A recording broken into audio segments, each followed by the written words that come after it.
वाले class 10 science का chapter number first, जिसका नाम है केमिकल रिएक्शन एंड इक्वेशन। ये जो चैप्टर है वो काफ़ी इंटरेस्टिंग चैप्टर है। हम इसे विजुअल्स और एनिमेशन की मदद से काफ़ी सिंपल वे में कंप्लीट करेंगे। तो चलिए स्टार्ट करते हैं।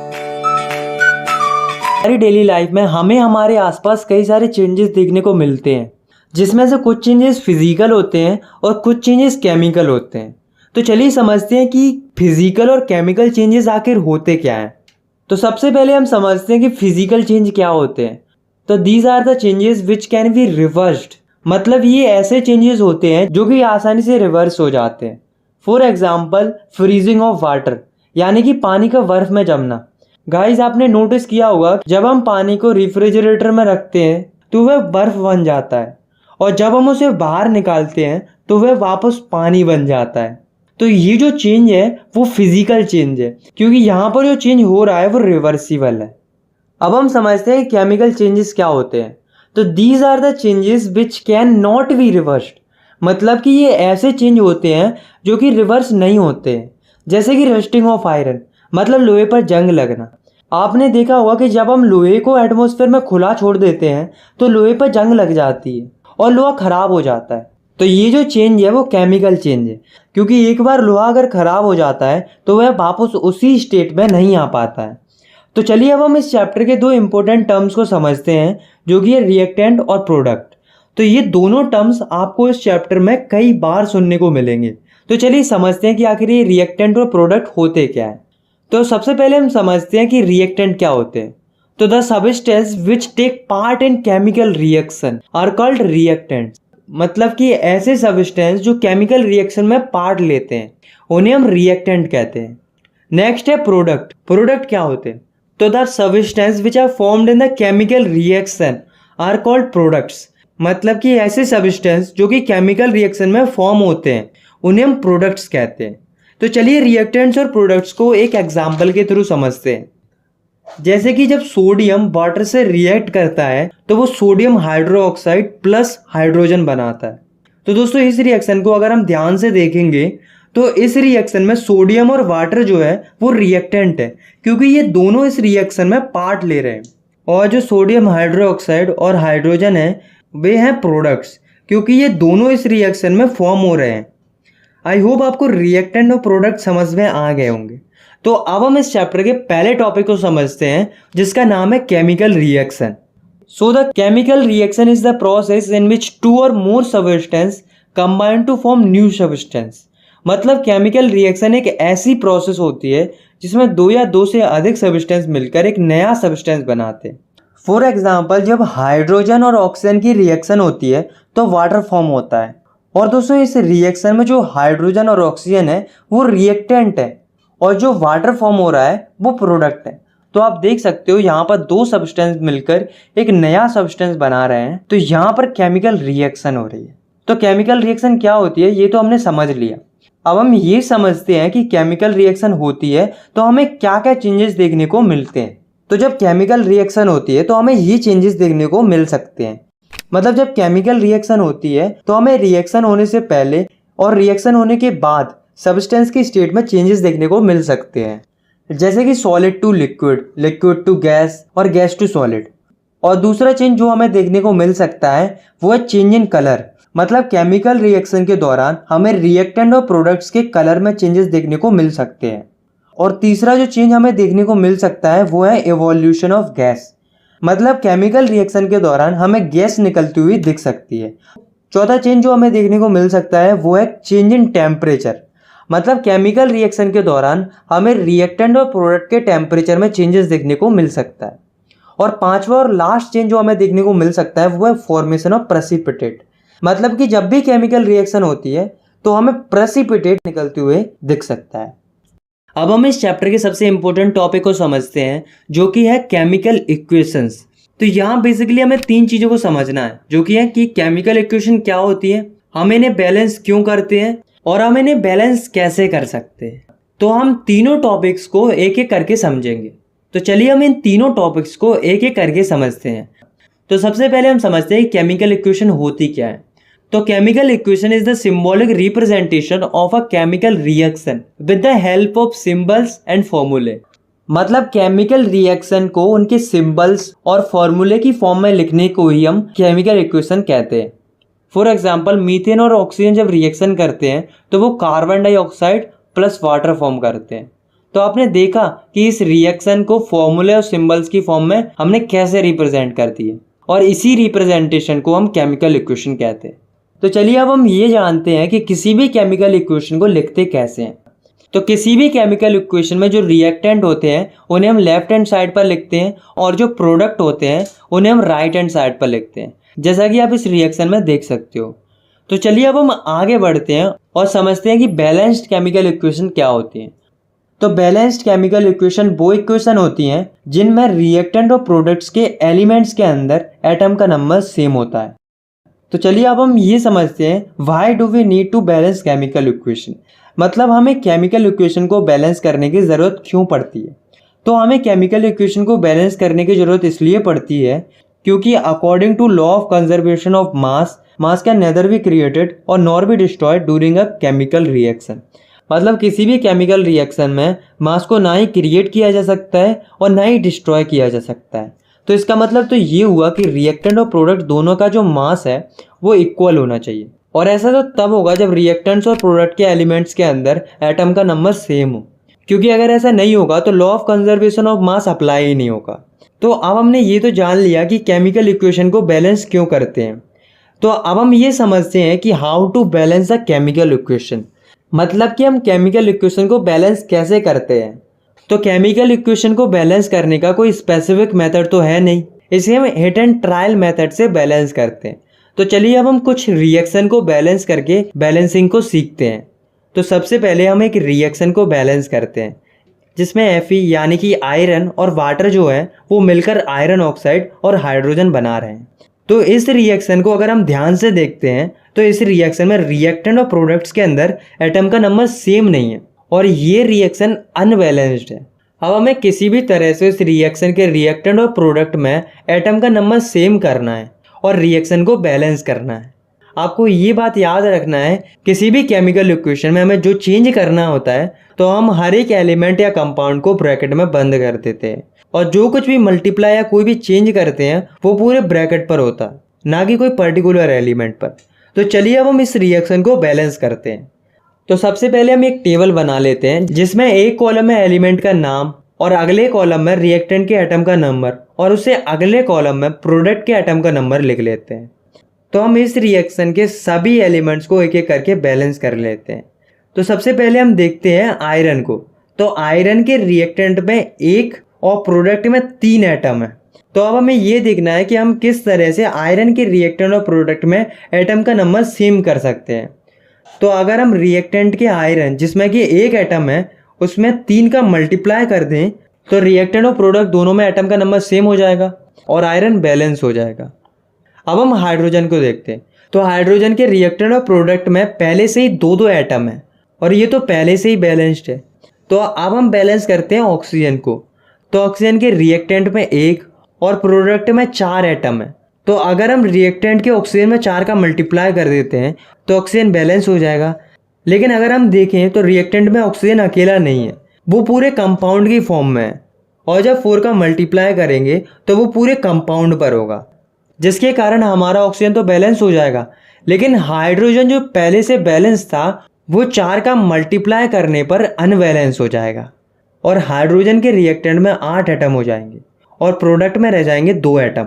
तो अगर हम प्रोडक्ट के हाइड्रोजन जिसमें 2 एटम है उसमें 4 का मल्टीप्लाई और कर देते हैं तो हाइड्रोजन भी बैलेंस हो जाएगा और दोनों रिएक्टेंट और प्रोडक्ट में 8-8 एटम हो जाएंगे। तो आप देख सकते हो कि इसी के साथ हमारी पूरी केमिकल इक्वेशन बैलेंस हो चुकी है। तो चलिए अब हम इस रिएक्शन को बैलेंस्ड तरीके से लिख लेते हैं। तो 3Fe + 4H2O gives Fe3O4 + 4H2O। तो ये तो थी थोड़ी कॉम्प्लिकेटेड रिएक्शन। अब हम देखते हैं कि हम सिंपल और छोटी केमिकल रिएक्शन को कैसे बैलेंस कर सकते हैं। तो हम कोई भी सिंपल और छोटी सी रिएक्शन लेते हैं, जैसे कि फॉर्मेशन ऑफ वाटर यानी कि पानी का बनना। तो हाइड्रोजन प्लस ऑक्सीजन मिलके पानी बनाते हैं, ये तो हम सभी लोग जानते हैं। तो इस रिएक्शन को बैलेंस करने के लिए हमें टेबल बनाने की ज़रूरत नहीं है, क्योंकि ये एक छोटी रिएक्शन है। इस रिएक्शन में हाइड्रोजन और ऑक्सीजन मिलकर वाटर बना रहे हैं और यहाँ पर हम देखें तो हाइड्रोजन के रिएक्टेंट और प्रोडक्ट दोनों में दो दो एटम है। इसका मतलब ये तो पहले से ही बैलेंस्ड है। लेकिन ऑक्सीजन के रिएक्टेंट में 2 और प्रोडक्ट में 1 एटम है। तो अगर हम प्रोडक्ट में 2 का मल्टीप्लाई कर देते हैं तो ऑक्सीजन बैलेंस हो जाएगा। लेकिन प्रोडक्ट में जो ऑक्सीजन है वो पूरे कंपाउंड के फॉर्म में, और हम जो 2 का मल्टीप्लाई करेंगे वो पूरे कंपाउंड H2O पर होगा, जिससे हमारा हाइड्रोजन जो पहले से बैलेंस था वो अब अनबैलेंस हो जाएगा। और प्रोडक्ट के हाइड्रोजन जिसमें 2 एटम थे उसमें अब 4 एटम हो जाएंगे। तो अगर हम हाइड्रोजन के रिएक्टेंट जिसमें 2 एटम है उसमें 2 का मल्टीप्लाई और कर देते हैं तो हाइड्रोजन भी बैलेंस हो जाएगा। तो अब हमारी ये रिएक्शन भी बैलेंस हो चुकी है। और आप जितनी ज़्यादा रिएक्शन को बैलेंस करने की प्रैक्टिस करेंगे उतनी जल्दी आप किसी भी केमिकल रिएक्शन को बैलेंस कर पाएंगे। तो अब आप केमिकल इक्वेशन को बैलेंस कैसे करते हैं ये तो सीख चुके हैं। तो चलिए अब हम अगले टॉपिक की तरफ बढ़ते हैं, जो कि है टाइप्स ऑफ केमिकल रिएक्शन। तो ये जो टॉपिक है वो भी काफ़ी इंपॉर्टेंट टॉपिक है इस चैप्टर का। तो चलिए अब हम देखते हैं कि केमिकल रिएक्शन कितने टाइप की होती हैं। तो केमिकल रिएक्शन 6 टाइप की होती हैं: combination reaction, decomposition reaction, displacement reaction, double displacement reaction, oxidation and reduction reaction और एक्सोथर्मिक एंड एंडोथर्मिक रिएक्शन। तो चलिए अब हम इन सारी रिएक्शंस को एक एक करके समझते हैं। तो सबसे पहले हम समझते हैं पहले टाइप की केमिकल रिएक्शन को, जो कि है कॉम्बिनेशन रिएक्शन। तो द रिएक्शन इन विच 2 और more reactants combine to form a single product is called a combination reaction. मतलब कि ऐसी रिएक्शन जिसमें 2 या 2 से अधिक रिएक्टेंट मिलकर एक सिंगल प्रोडक्ट बनाते हैं, ऐसी रिएक्शन को हम कॉम्बिनेशन रिएक्शन कहते हैं। चलिए अब हम इस रिएक्शन के कुछ एग्जांपल्स को देखते हैं। तो पहला एग्जांपल है फॉर्मेशन ऑफ वाटर, यानी कि पानी का बनना। जब हाइड्रोजन और ऑक्सीजन आपस में रिएक्शन करते हैं तो वाटर फॉर्म होता है। और ये जो रिएक्शन है वो कॉम्बिनेशन रिएक्शन है, क्योंकि यहाँ पर 2 रिएक्टेंट मिलकर एक सिंगल प्रोडक्ट बना रहे हैं। इसी का दूसरा एग्जाम्पल है बर्निंग ऑफ कोल। मतलब कार्बन और ऑक्सीजन की रिएक्शन होती है तो कार्बन डाइऑक्साइड फॉर्म होती है, और ये रिएक्शन भी कॉम्बिनेशन रिएक्शन है, क्योंकि इस रिएक्शन में 2 रिएक्टेंट यानी कि कार्बन और ऑक्सीजन मिलकर एक सिंगल प्रोडक्ट यानी कि कार्बन डाइऑक्साइड बना रहे हैं। तो चलिए अब हम दूसरी टाइप के केमिकल रिएक्शन को समझते हैं, जो कि है decomposition reaction. So the reaction in which a single reactant break down to form 2 और मोर प्रोडक्ट्स। मतलब ऐसी रिएक्शन जिसमें एक सिंगल रिएक्टेंट 2 या 2 से ज़्यादा प्रोडक्ट में टूट जाता है, उसे हम डीकम्पोजिशन रिएक्शन कहते हैं। तो यहाँ पर सोचने वाली बात ये है कि आखिर ये रिएक्टेंट टूट क्यों रहा है। कोई ना कोई एनर्जी तो होगी जिसके कारण ये रिएक्टेंट टूट रहा है। तो उसी एनर्जी के हिसाब से जो डीकम्पोजिशन रिएक्शन है वो 3 टाइप की होती है, जो कि thermal decomposition, electrolytic decomposition and photolytic decomposition. तो सबसे पहले हम समझते हैं थर्मल डीकम्पोजिशन को। तो ऐसा डीकम्पोजिशन जो कि हीट के द्वारा किया जाता है उसे हम थर्मल डीकम्पोजिशन कहते हैं। फॉर एग्जाम्पल, जब हम कैल्शियम कार्बोनेट को हीट करते हैं तो वह कैल्शियम ऑक्साइड यानी कि क्विक लाइम और कार्बन डाइऑक्साइड में टूट जाता है। दूसरी टाइप की डिकम्पोजिशन रिएक्शन है वो है इलेक्ट्रोलाइटिक डिकम्पोजिशन। तो ऐसा डिकम्पोजिशन जो कि इलेक्ट्रिसिटी की हेल्प से किया जाता है उसे हम इलेक्ट्रोलाइटिक डिकम्पोजिशन कहते हैं। जैसे कि जब हम वाटर में इलेक्ट्रिक करंट पास कराते हैं तो वह हाइड्रोजन और ऑक्सीजन 2 कंपाउंड में ब्रेक हो जाता है। तीसरे टाइप की डिकम्पोजिशन रिएक्शन है फोटोलाइटिक डिकम्पोजिशन। मतलब ऐसा डिकम्पोजिशन जो कि लाइट एनर्जी की हेल्प से किया जाता है उसे हम फोटोलाइटिक डिकम्पोजिशन कहते हैं। फॉर एग्जाम्पल, जब सिल्वर क्लोराइड के ऊपर सनलाइट पड़ती है तो वह सिल्वर और क्लोरीन में ब्रेक हो जाता है। तो चलिए अब हम आगे बढ़ते हैं और तीसरे टाइप के केमिकल रिएक्शन को समझते हैं, जो कि है डिस्प्लेसमेंट रिएक्शन। तो the reaction in which more reactive element displaces less reactive element from its compound or solution is called displacement reaction.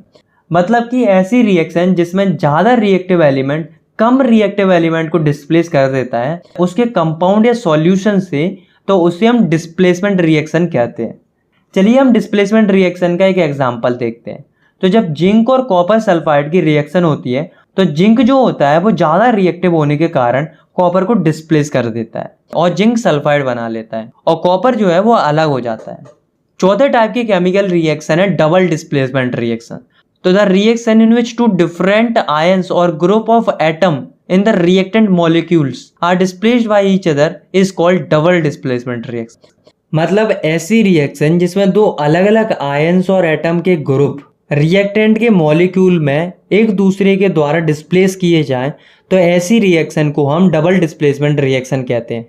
For example, जब सिल्वर नाइट्रेट और सोडियम ब्रोमाइड की रिएक्शन होती है तो सोडियम जो है वो ज़्यादा रिएक्टिव होने के कारण सिल्वर की जगह ले लेता है और जो सिल्वर जो है वो सोडियम की जगह ले लेता है और इसके कारण जो कंपाउंड फॉर्म होते हैं वो है सिल्वर ब्रोमाइड और सोडियम नाइट्रेट। तो अब हम समझते हैं पांचवी टाइप की केमिकल रिएक्शन को, जो कि है ऑक्सीडेशन एंड रिडक्शन रिएक्शन। तो चलिए अब हम एक एक करके इन दोनों रिएक्शन को समझते हैं। तो सबसे पहले हम समझते हैं ऑक्सीडेशन रिएक्शन को।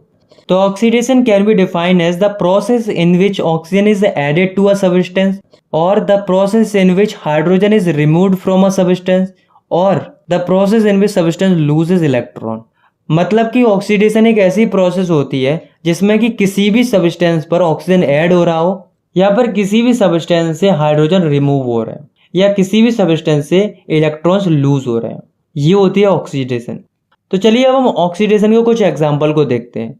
तो जब हम कॉपर और ऑक्सीजन को हीट करते हैं तो कॉपर ऑक्साइड फॉर्म होती है और ये रिएक्शन ऑक्सीडेशन रिएक्शन है, क्योंकि यहाँ पर जो ऑक्सीजन है वो कॉपर में ऐड हो रहा है। और जब हाइड्रोजन सल्फाइड और ऑक्सीजन की रिएक्शन होती है तो वाटर फॉर्म होता है और सल्फर फॉर्म होता है।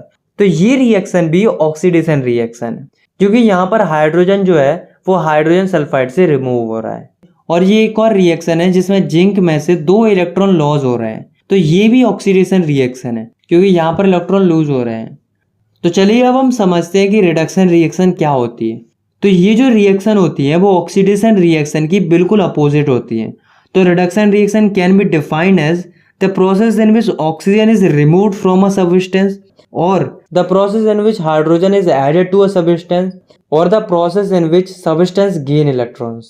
मतलब कि रिडक्शन एक ऐसी प्रोसेस होती है जिसमें किसी भी सब्सटेंस से ऑक्सीजन रिमूव हो रहा हो या फिर किसी भी सब्सटेंस पर हाइड्रोजन ऐड हो रहा हो या फिर किसी भी सब्सटेंस में इलेक्ट्रॉन ऐड हो रहा हो। फॉर एग्जाम्पल, जब पोटेशियम क्लोरेट वो पोटेशियम क्लोराइड और ऑक्सीजन में टूट जाता है तो वो रिएक्शन होती है रिडक्शन रिएक्शन, क्योंकि यहाँ पर ऑक्सीजन रिमूव हो रहा है। और जब सोडियम और हाइड्रोजन ऐड होते हैं तो वो सोडियम हाइड्रोक्साइड फॉर्म करते हैं और ये भी एक रिडक्शन रिएक्शन है, क्योंकि यहाँ पर हाइड्रोजन जो है वो ऐड हो रहा है। और ये एक और रिएक्शन है जिसमें जिंक जो है उस पर 2 इलेक्ट्रॉन ऐड हो रहे हैं, तो ये भी एक रिडक्शन रिएक्शन है, क्योंकि इसमें इलेक्ट्रॉन ऐड हो रहे हैं। दोस्तों, आपको एक बात याद रखनी है कि जब भी किसी भी सब्सटेंस का ऑक्सीडेशन होता है तो उस सब्सटेंस को हम ऑक्सीडाइज्ड कहते हैं और जब किसी भी सब्सटेंस का रिडक्शन होता है तो उस सब्सटेंस को हम रिड्यूस्ड कहते हैं। तो चलिए अब हम समझते हैं एक बहुत ही इंपॉर्टेंट केमिकल रिएक्शन को, जो कि है रेडॉक्स रिएक्शन। तो the reaction in which oxidation and reduction take place simultaneously are called redox reaction. मतलब कि ऐसी रिएक्शन जिसमें ऑक्सीडेशन और रिडक्शन एक साथ देखने को मिलते हैं, तो ऐसे रिएक्शन को हम रेडॉक्स रिएक्शन कहते हैं। फॉर एग्जाम्पल, कॉपर ऑक्साइड और हाइड्रोजन की रिएक्शन होती है तो कॉपर और वाटर फॉर्म होता है और ये जो रिएक्शन है वो रेडॉक्स रिएक्शन है, क्योंकि इसमें कॉपर ऑक्साइड जो फॉर्म हो रहा है वो कॉपर में रिड्यूस हो रहा है और यहाँ पर रिडक्शन रिएक्शन हो रही है। और जो हाइड्रोजन है वो वाटर में ऑक्सीडाइज हो रहा है और यहाँ पर हो रही है ऑक्सीडेशन रिएक्शन। तो इस रिएक्शन को हम रेडॉक्स रिएक्शन कह सकते हैं। तो अब हम आखिरी और छठवीं टाइप की केमिकल रिएक्शन को समझते हैं, जो कि है एक्सोथर्मिक एंड एंडोथर्मिक रिएक्शन।